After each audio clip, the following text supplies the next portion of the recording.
Assalamualaikum warahmatullahi wabarakatuh.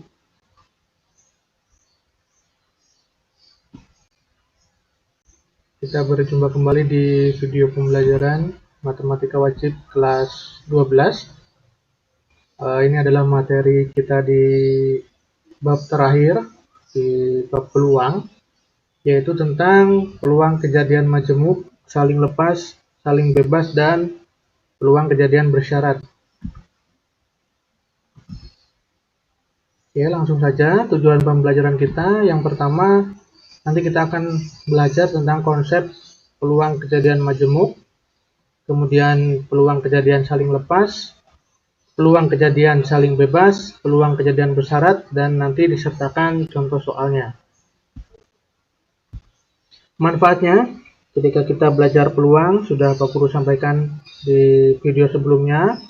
Ini salah satunya ada sensus penduduk, yaitu untuk mengukur derajat ketidakpastian dari analisis sampel hasil penelitian. Ya, jadi kita bekerja di sampel dan populasi seperti dalam statistika.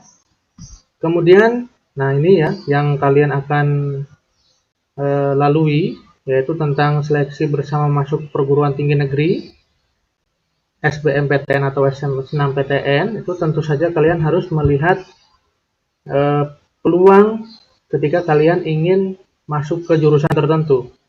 Ya, peluangnya bagaimana, apakah peluangnya besar diterima atau ditolak berdasarkan passing grade ya. Nah, itu secara tidak langsung kalian menerapkan ilmu peluang. Nah, kemudian sebelumnya ada sebuah motivasi, ada beberapa tokoh di situ. Yang pertama Pascal dan yang kedua adalah Pierre de Fermat ya. Seperti sudah Pak Guru jelaskan bahwa teori peluang memang awalnya dari masalah perjudian ya. Zaman dulu ada seorang penjudi yang bernama Chevalier de Mere ya. Itu dia melakukan perjudian dan dia kalah. Kemudian dia meminta Pascal itu untuk menganalisis mengapa dia kalah. Ya, ternyata Pascal menemukan bahwa perjudian itu tidak akan berpihak kepada pemain ya, artinya peluang untuk kalah jauh lebih besar daripada peluang untuk menang. Makanya di teori peluang ini kita banyak membahas tentang alat-alat judi ya, karena memang awalnya memang dari perjudian. Sebelumnya kita ingat lagi, diketahui himpunan A dan himpunan B ya, gabungan dari kedua himpunan itu dinotasikan dengan A gabungan B seperti ini. Irisannya dinotasikan dengan A irisan B ya, huruf U dan huruf N seperti huruf U dan huruf N. Nah, apabila NA menyatakan banyak anggota himpunan A dan NB menyatakan banyak anggota himpunan B, untuk menentukan banyaknya anggota dari gabungan himpunan A dan himpunan B seperti ini, NA gabungan B sama dengan NA ditambah NB dikurangi NA irisan B. Ya, perhatikan di sini kalau kita ingin mencari gabungan dari dua himpunan, maka sama dengan gabungan himpunan A dan himpunan B dikurangi irisannya. Nah, itu untuk mencari gabungan ini seperti teori himpunan ya. Mungkin dalam diagram Venn kalian bisa lihat. Nah, kemudian ingat kembali kemarin tentang peluang suatu kejadian, misalkan PA, peluang kejadian A dan banyaknya anggota A itu NA, maka PA rumusnya NA per NS, di mana NS ruang sampel ya. Contohnya, pada pelemparan dua dadu sekaligus, tentukan peluang munculnya angka 1 pada dadu pertama. Nah, berarti ruang sampelnya adalah seperti ini, tabel. Muncul angka 1 pada dadu pertama, di mana ruang sampelnya 36, maka titik sampelnya itu ini, 1,1, 1,2, 1,3, dan seterusnya. Ini adalah angka 1 pada dadu pertama ya ini. Nah, maka NA-nya ada 6, maka peluangnya yaitu 6 per 36 sama dengan 1/6. Nah, kita masuk ke pembahasan kita. Yang pertama tentang kejadian majemuk dan saling lepas. Jika kejadian A dan B dengan PA adalah peluang kejadian A dan PB adalah peluang kejadian B, maka peluang majemuk ini mengikuti aturan himpunan, yaitu PA gabungan B sama dengan PA ditambah PB dikurangi PA irisan B. Ini namanya kejadian majemuk, artinya kejadiannya tidak hanya satu, bisa lebih dari satu, ya bisa dua, bisa tiga. Nah, kemungkinan dari beberapa kejadian itu dia punya irisan, maka dikatakan peluang majemuk. Nah, kalau tidak punya irisan, itu dikatakan peluang kejadian saling lepas atau mutually eksklusif. Jadi kalau dia punya anggota irisan disebut kejadian majemuk, kalau tidak punya disebut kejadian saling lepas. Rumusnya PA gabungan B, PA plus PB. Ciri khas dari kejadian majemuk dan saling lepas ini, di dalam soal biasanya ciri khasnya menggunakan kata atau, ya. Ini gabungan, jadi menggunakan kata atau. Contoh soalnya ini, sebuah dadu sisi 6 diundi 1 kali. Tentukan peluang mendapatkan satu bilangan ganjil atau satu bilangan prima. Yang B, tentukan peluang mendapatkan satu bilangan ganjil atau satu bilangan genap lebih dari 2. Nah ini ya, ciri khas dari peluang kejadian majemuk itu menggunakan kata atau. Kita selesaikan. Yang pertama, ruang sampelnya, sebuah dadu dilempar 1 kali, itu adalah 6. Kemudian misalkan A adalah kejadian muncul mata dadu ganjil. Jelas A itu sampelnya anggotanya 1, 3, 5. Maka NA banyaknya anggotanya 3. Peluangnya berarti 3/6. Ruang sampelnya 6 sama dengan setengah. Kemudian B adalah kejadian muncul mata dadu prima. Berarti B anggotanya 2, 3, 5. Ya. Berarti NB-nya 3, peluang B sama 3/6 sama dengan setengah. Yang C adalah muncul mata dadu genap lebih dari 2. Anggotanya adalah 4 dan 6.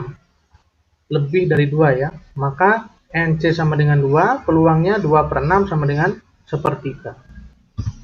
Pertanyaan yang A, tentukan peluang mendapatkan satu bilangan ganjil atau satu bilangan prima. Satu bilangan ganjil adalah kejadian A, satu bilangan prima adalah kejadian B. Perhatikan kejadian A dan B mempunyai irisan. Ya, perhatikan ini A anggotanya 1, 3, 5, B anggotanya 2, 3, 5. Mereka punya irisan anggota yaitu 3, 5. Ya, 3, 5. Jumlahnya ada 2. Sehingga peluang A irisan B adalah 2/6 sama dengan sepertiga. Jadi yang A ini termasuk kejadian majemuk karena 2 kejadian itu punya irisan. Maka menggunakan rumus PA gabungan B sama dengan PA plus PB dikurangi PA irisan B. Atau setengah tambah setengah dikurangi sepertiga sama dengan 2/3. Ya, kalau belum paham silahkan pause videonya dan tulis di buku. Kemudian yang B, tentukan peluang mendapatkan satu bilangan ganjil atau satu bilangan genap lebih dari 2. Secara sekilas di sini tidak ada anggota irisan ya. Bilangan ganjil itu kan 1, 3, 5, bilangan genap lebih dari 2, 4, 6. Tidak ada irisan, maka kejadian ini disebut kejadian saling lepas. Nah, kejadian saling lepas, nah itu tinggal dijumlahkan saja. Peluang A gabungan B itu peluang A tambah peluang C. Nah ini, jadi setengah tambah sepertiga sama dengan 5/6. Yang selanjutnya kejadian saling bebas. Jika kejadian A dan B adalah kejadian saling bebas, dengan PA adalah peluang terjadinya kejadian A dan PB adalah peluang terjadinya kejadian B, peluang kejadian A dan B ditulis PA irisan B, ditentukan oleh PA irisan B sama dengan PA kali PB. Nah, kejadian saling bebas ini biasanya kejadiannya berurutan. Jadi ada dua buah kejadian yang berurutan. Ciri khasnya dia menggunakan kata dan. Nah, kalau saling lepas tadi kan ciri khasnya atau, dan itu dijumlah. Nah, kalau saling bebas, ini menggunakan kata dan itu peluangnya dikali. Dan biasanya kejadian saling bebas ini kejadian yang berurutan. Kita lihat contoh soalnya. Dua buah koin dilempar bersama. Tentukan peluang muncul sisi angka pada koin pertama dan sisi gambar pada koin kedua. Nah, ruang sampel dua koin dilempar bersama itu ini. AA, AG, GA, dan GG. Jumlahnya 4.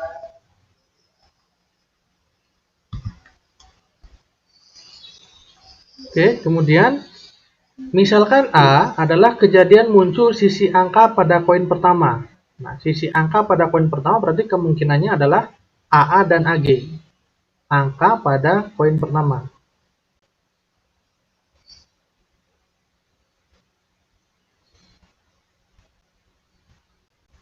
Ini ya, di angka pada koin pertama.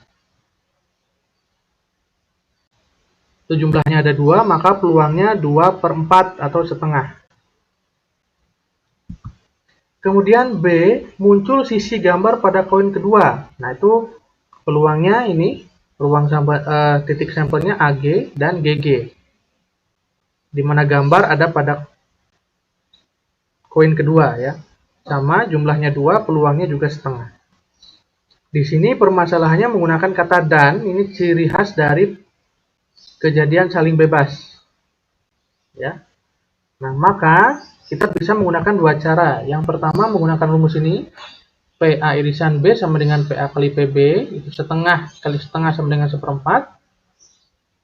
Atau bisa menggunakan cara kedua, kita cari irisannya. Nah, tadi sebelumnya A dan B itu punya irisan, yaitu AG, muncul sisi angka pada koin pertama dan sisi gambar pada koin kedua. Dia punya irisan, jumlahnya 1.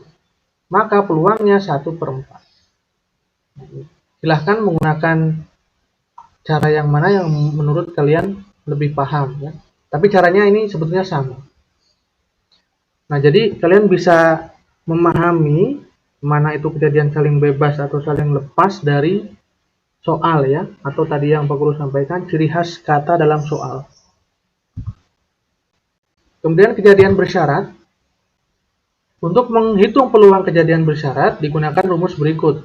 Ya, kejadian bersyarat itu sama sebetulnya dua kejadian yang berurutan, tetapi biasanya kejadian kedua itu dipengaruhi oleh kejadian pertama. Itu namanya kejadian bersyarat ya. Peluang kejadian A dengan syarat kejadian B telah terjadi dulu. Nah, maka gini, A irisan B sama dengan PA kali PBA. Ya. Sedangkan peluang kejadian B dengan syarat kejadian A terlebih dahulu, ini PB irisan A sama dengan PB kali PAB. Nah, mungkin kalian bingung ya untuk rumus ini. Nah, tetapi di dalam soal nanti, itu soalnya nanti sudah terlihat dia kejadian bersyarat. Ya. Ciri khasnya ada kata-kata tanpa pengembalian biasanya. Kita lihat contoh soalnya. Sebuah kotak berisi 6 bola merah dan 4 bola biru. Jika diambil 2 bola satu persatu tanpa pengembalian. Ya. Ini adalah ciri khas soal peluang kejadian bersyarat. Jadi satu persatu berarti dia berurutan dan tanpa pengembalian. Tentukan peluang bola yang terambil berturut-turut berwarna biru dan merah. Jadi pengambilan pertama warna biru, pengambilan kedua warna merah. Peluangnya berapa? Yang pertama kita cari ruang sampelnya, yang itu ada 6 merah dan 4 biru, berarti total ada 10 bola. Jika yang pertama terambil adalah bola biru itu ada 4 ya, dari 10 bola, maka peluang terambil bola biru adalah 4/10 atau 2/5. Ini untuk bola pertama, yaitu bola biru.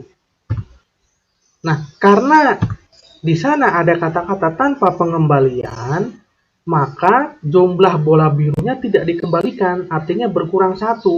Sehingga sekarang ada 9 bola. Yaitu 6 merah, 3 biru. Karena yang 1 biru tadi sudah diambil dan tidak dikembalikan. Jadi sekarang ruang sampelnya ada 9. Nah, itu ciri khas kejadian bersyarat. Jika terambil bola merah dengan syarat bola biru tadi sudah terambil, jadi bola merah ini ada di pengambilan kedua, ya berarti sekarang bola merahnya ada 6, sekarang jumlah bolanya tinggal 9. Peluangnya berarti 6/9 sama dengan 2/3. Jadi peluang terambil berturut-turut bola warna biru dan merah, yaitu bola warna biru tadi ada 2/5, bola warna merah 2/3, maka peluangnya 4/15. Nah, itu adalah kejadian bersyarat dengan ciri khasnya dalam soal terdapat kata-kata tanpa pengembalian. Yang terakhir kita belajar tentang peluang komplement. Ya. Jadi jika A adalah suatu peluang kejadian A, maka A aksen adalah komplemennya, atau ya komplement itu berarti kebalikannya, ya bisa dibilang begitu. Nah, peluang itu kan maksimal 1, ya berarti komplemennya itu 1 dikurangi peluang itu. Ya. Di ini peluang komplement itu 1 dikurangi peluang itu. Contohnya, dari satu set kartu bridge diambil sebuah kartu secara acak. Berapa peluang terambil bukan kartu as? Nah, kalau bukan kartu as, itu kan banyak sekali ya. Ada gambar, ada angka juga, ada 4 macam juga. Itu kalau kita melist tentu akan sangat lama. Kita menggunakan peluang komplement saja. Caranya, kita cari peluang terambil kartu as. Kalau ini kan bukan. Ini bukan kartu as. Berarti kita cari komplemennya yaitu terambil kartu as. Kartu remi atau kartu bridge itu ada 52, berarti ruang sampelnya. Misalkan B adalah terambil bukan kartu as, maka komplement dari B yaitu B aksen itu terambil kartu as. Kartu as kan jumlahnya ada 4. Nah, berarti peluang terambil kartu as itu 4/52 sama dengan 1/13. Maka yang terambil bukan kartu as ya tinggal 1 dikurangi 1/13 atau sama dengan 12/13. Seperti itu. Sekali lagi silahkan pause videonya jika masih kurang paham dan ditulis di buku. Nah, ini adalah video terakhir di matematika wajib kelas 12 ya. Pak Guru harapkan kalian bisa memahami dengan baik dan kerjakan soal-soal di Kuiper. Terima kasih. Assalamualaikum warahmatullahi wabarakatuh.